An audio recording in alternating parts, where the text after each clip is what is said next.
how about this, Will? I don't know if you ever heard about these fancy type of toilets that you would have in Japan. It's a well-known fact that the Japanese toilets are the ones you want. Yes. These are the toilets going to do all kinds of fancy activities. Yes. And different buttons and heaters and water, laser-guided water jets and just top-of-the-line type toilets. Mm-hmm. Well, one of the problem with these toilets is when you have so many controls and buttons and things on there, it's a lot of germs. Yes. That are going to be people are sitting there having a time on their fancy Japanese toilet. They're touching 17 buttons, smearing all their stuff all over the place. You know what I'm talking about? Yeah. Well, they're trying to solve it. And the way they want to solve it is with holographic buttons. You see, the toilet itself, certain amount of hygiene already going on there. You're not really touching much. But the button is the thing they want to target. And it's not, I mean, in this case, it's to upgrade smart toilets.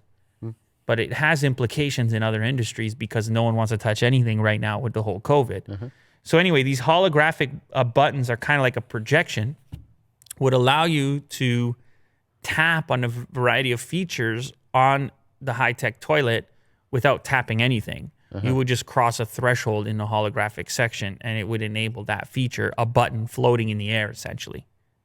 I can tell you're a big fan of this type of thing. Yeah, this is very cool. Because one of my experiences going to Japan and trying out one of these toilets was it can get very complicated. The buttons are completely in Japanese, and I don't know what I was pressing. So maybe with these holograms, it could have like a UI that could be a different language based on, what they program in it. This holographic display technology, it breaks up a projected image using a series of tiny mirrors and then refocuses them into a reconstituted image that appears to float in midair. Infrared sensors are able to detect the presence of fingers without them having to make physical contact.